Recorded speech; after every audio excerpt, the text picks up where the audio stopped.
Hi, I'm happy to be with you again.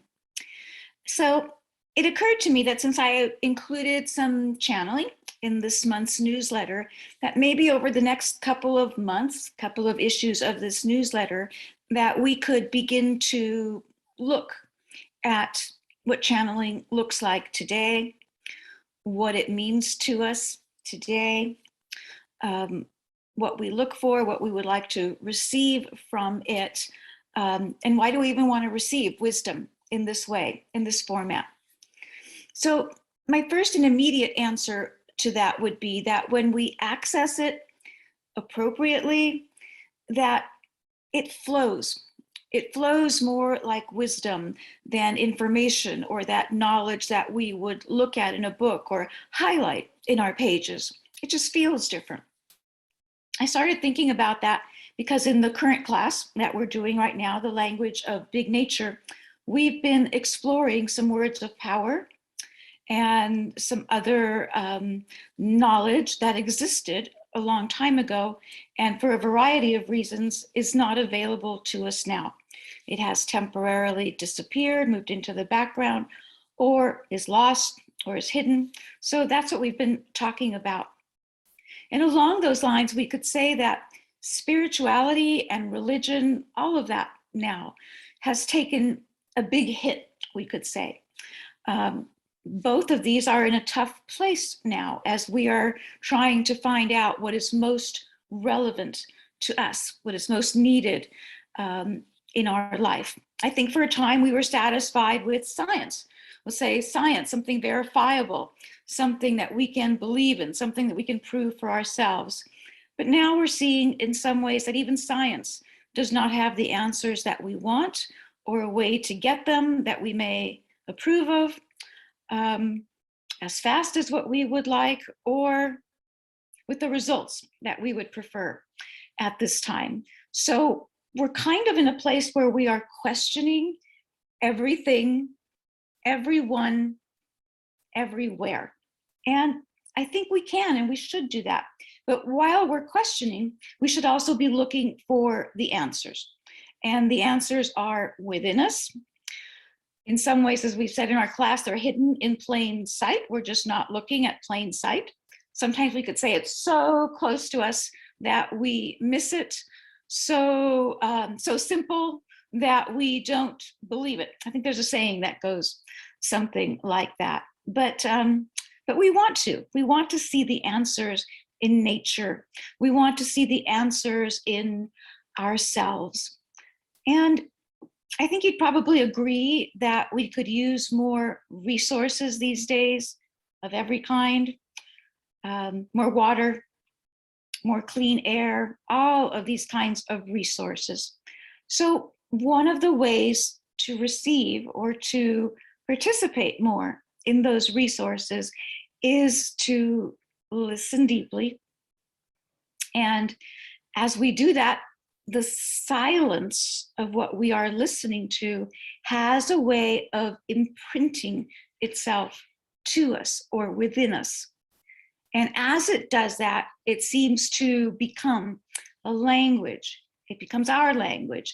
It becomes our words. It becomes shaped into words and references that are relevant to us.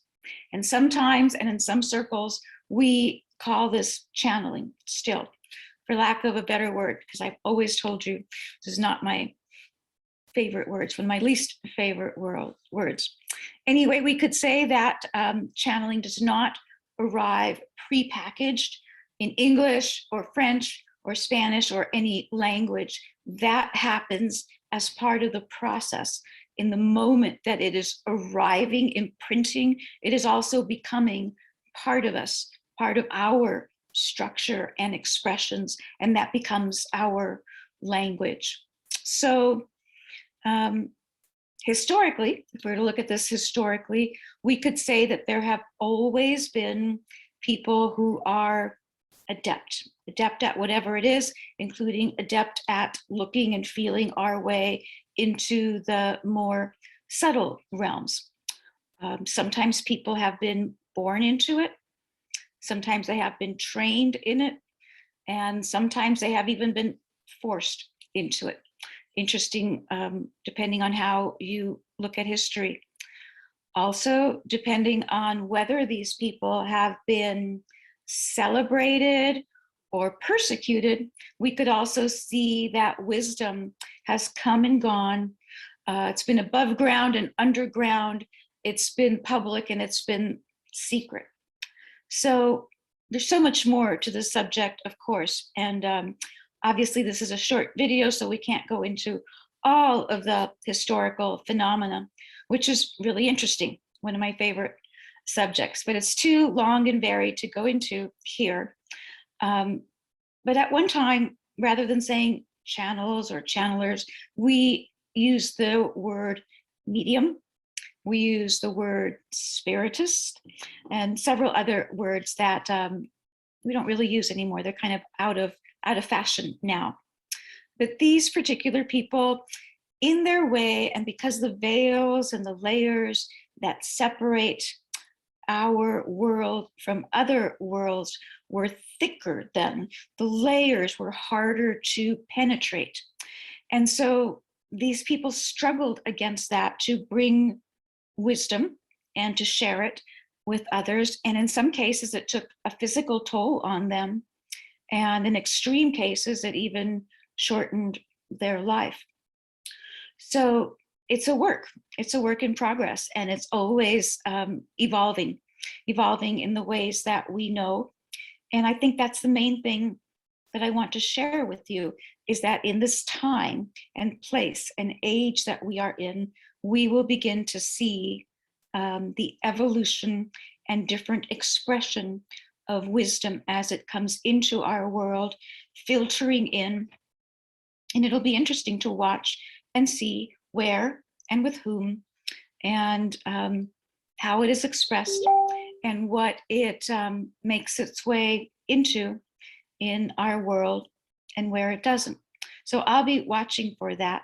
In the meantime, looking historically, we could say that there are people that we would recognize. We would recognize Alice Bailey. We would recognize Jane Roberts, who channeled Seth. We would recognize Edgar Cayce and his wonderful readings and teachings as the sleeping prophet, as we know him. And there have also been other really wonderful people who have brought forth a wealth of information and wisdom in their own time and in their own way. So this is part of the body of knowledge that we have accumulated. And it comes from all the different fields. It comes from religion, it comes from spirituality, it comes from non-denominational places, it comes from Buddhist and other philosophies of nature, and it will continue to come that way. And that is what will be interesting to watch. I'll be watching for that. I'll be happy to share it with you. And if you're interested in a few other future videos, we could explore a little bit about some of these wonderful people and what they have shown us that we can do for ourselves, that we can learn, that we can find within ourselves, that we can both question and answer. And I think that we should do that. In some ways, if we were to fast forward now to where we are now in our current world, we could say that we could find almost anything online, right? We could find anything from channeling to mediumship to spiritism, shamanism, and everything else. And most of it is very useful. At least it's very helpful.